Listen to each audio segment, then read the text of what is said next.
नमस्कार। आज हम बीए पार्ट के पेपर फर्स्ट के टॉपिक सामाजिक परिवर्तन की कुछ विशेषताएं के बारे में हम यहाँ विस्तार से अध्ययन करेंगे। पिछले व्याख्यान में हमने सामाजिक परिवर्तन का अर्थ, उसकी अवधारणा और उसकी परिभाषाओं के बारे में विस्तृत रूप से हमने अध्ययन किया। आज हम सामाजिक परिवर्तन की क्या विशेषताएं इसके बारे में विस्तृत रूप से अध्ययन करेंगे। सामाजिक परिवर्तन की प्रकृति सामाजिक होती है। पहली बात तो यह है कि इसकी जो प्रकृति है वो सामाजिक होती है। इसका अर्थ यह है कि सामाजिक परिवर्तन का संबंध किसी व्यक्ति के विशेष समूह या विशेष संस्था, जाति एवं प्रजाति तथा समिति में होने वाले परिवर्तनों से नहीं है। इस प्रकार का परिवर्तन तो व्यक्तिवादी प्रकृति का होता है, जबकि सामाजिक परिवर्तन का संबंध संपूर्ण समुदाय एवं समाज में होने वाले परिवर्तनों से है। इस प्रकार सामाजिक परिवर्तन की प्रकृति सामाजिक है, न कि व्यक्तिक। समाज के किसी एक इकाई में होने वाले परिवर्तन को सामाजिक परिवर्तन नहीं कहा जा सकता। तो इस प्रकार जो सामाजिक परिवर्तन है उसकी पहली विशेषता यह है कि सामाजिक परिवर्तन की प्रकृति सामाजिक होती है, न कि व्यक्तिक। दूसरा जो इसकी विशेषता है वो है सामाजिक परिवर्तन एक सार्वभौमिक घटना है। इसका तात्पर्य यह है कि सामाजिक परिवर्तन एक सर्वव्यापी घटना है। यह सभी समाजों एवं सभी कालों में होता है। मानव समाज के उत्पत्ति काल से लेकर आज तक इसमें अनेक परिवर्तन हुए और आगे भी होते रहेंगे।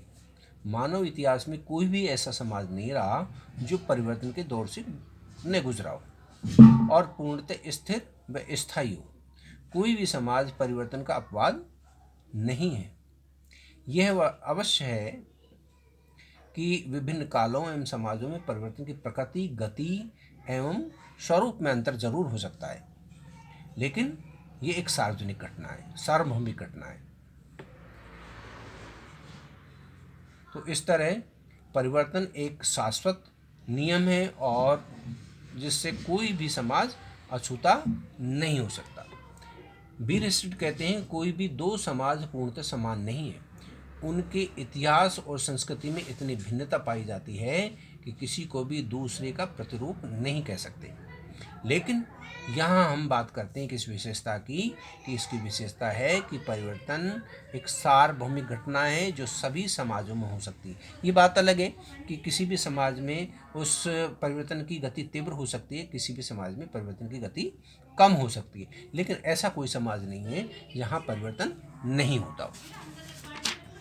अब हम बात करते हैं कि सामाजिक परिवर्तन अवश्यंभावी एवं स्वाभाविक है, कि ये एक ऐसी व्यवस्था है समाज की जिसमें अवश्य और स्वाभाविक तरीके से परिवर्तन होता है। इसमें प्रत्येक समाज में हमें अनिवार्य रूप से परिवर्तन दिखाई देता है और यह एक स्वाभाविक घटना है। परिवर्तन प्रकृति का नियम है और समाज भी प्रकृति का एक अंग होने के कारण परिवर्तन से कैसे बच सकता है। कई बार हम परिवर्तन का विरोध करते हैं, परिवर्तन के प्रति अनिच्छा भी प्रकट करते हैं, फिर भी परिवर्तन को रोक नहीं सकते। कभी ये परिवर्तन जानबूझकर नियोजित रूप से लाए जाते हैं तो कभी स्वतः ही उत्पन्न होते हैं। मानव की आवश्यकताओं, इच्छाओं एवं परिस्थितियों में परिवर्तन होने पर समाज में भी परिवर्तन होता है। तो मानव बदली हुई परिस्थिति में अनुकूलन करने के लिए, ये देखो कितनी अच्छी बात है कि हम बदली हुई परिस्थिति में अनुकूलन करने के लिए कभी कभी परिवर्तन का इंतजार तक करते हैं। तो इस तरह ये अवश्यंभावी एवं स्वाभाविक है और ये इसकी विशेषता है। नेक्स्ट हम करते हैं सामाजिक परिवर्तन की गति असमान तथा तुलनात्मक है।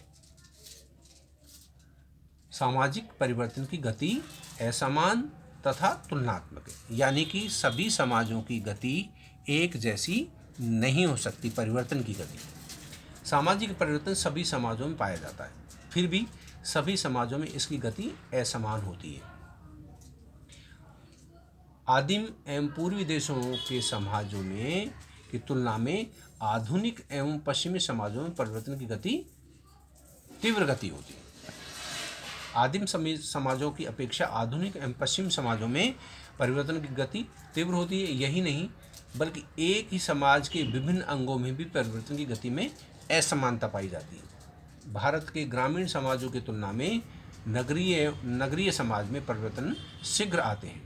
परिवर्तन की असमानता या परिवर्तन की असमान गति के कारण यह है कि प्रत्येक समाज में परिवर्तन लाने वाले कारक अन्य समाजों में परिवर्तन उत्पन्न करने वाले कारकों से भिन्न होते हैं। कि यानी प्रत्येक समाज में, अलग अलग समाजों में परिवर्तन लाने के कारकों या कारणों में भी अंतर पाया जाता है।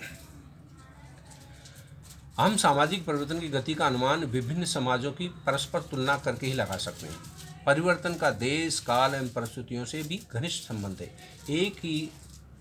एक की तुलना में दूसरे देश, एक समय की तुलना में दूसरे समय तथा एक परिस्थिति की तुलना में दूसरी परिस्थिति में परिवर्तन की गति भिन्न होती है। भारत में वैदिक काल, अंग्रेजों के काल एवं आधुनिक काल में परिवर्तन समान गति से नहीं हुए, क्योंकि इन युगों की परिस्थितियों एवं परिवर्तनों के कारणों में बहुत अंतर पाया जाता है। तो इसलिए परिवर्तन की गति असमान तथा तुलनात्मक होती है। ये इसकी विशेषता है। फिर हम आगे बात करते हैं परिवर्तन की विशेषता के बारे में। तो सामाजिक परिवर्तन एक जटिल तथ्य है, क्योंकि सामाजिक परिवर्तन का संबंध गुणात्मक परिवर्तनों से है जिनकी की मापतोल संभव नहीं है। तो इसलिए ये एक जटिल तथ्य है। नेक्स्ट है इसका, सामाजिक परिवर्तन की भविष्यवाणी नहीं की जा सकती। हम भविष्यवाणी नहीं कर सकते। सामाजिक परिवर्तन के बारे में निश्चित रूप से पूर्वानुमान लगाना कठिन है, अतः उसके बारे में भविष्यवाणी नहीं की जा सकती। यह कहना कठिन है कि औद्योगिकरण एवं नगरीकरण के कारण भारत में जाति प्रथा, संयुक्त परिवार प्रणाली एवं विवाह में कौन कौन से परिवर्तन होंगे, यह बताना भी कठिन है। आगे चलकर लोगों के विचारों, विश्वासों, मूल्यों, आदर्शों आदि में किस प्रकार के परिवर्तन होंगे, इसका यह तात्पर्य नहीं है कि हम सामाजिक परिवर्तन के बारे में बिल्कुल ही अनुमान नहीं लगा सकते अथवा सामाजिक परिवर्तन का कोई नियम ही नहीं है। इसका सिर्फ अर्थ यह है कि कई बार आकस्मिक कारणों से भी परिवर्तन होते हैं जिनके बारे में सोचा भी नहीं जा सकता।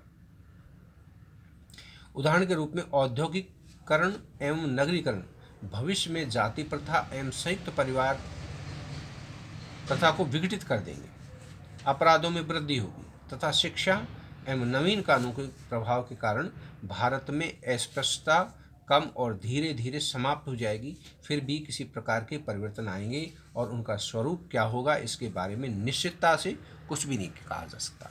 इसलिए ये इसकी विशेषता है कि सामाजिक परिवर्तन में समाज में होने वाले परिवर्तनों की भविष्यवाणी नहीं की जा सकती। तो इस प्रकार हम उपरोक्त अध्ययन से ये समझ गए कि सामाजिक परिवर्तन की कौन कौन सी विशेषताएं, और विस्तार से हमने इसके बारे में अध्ययन किया।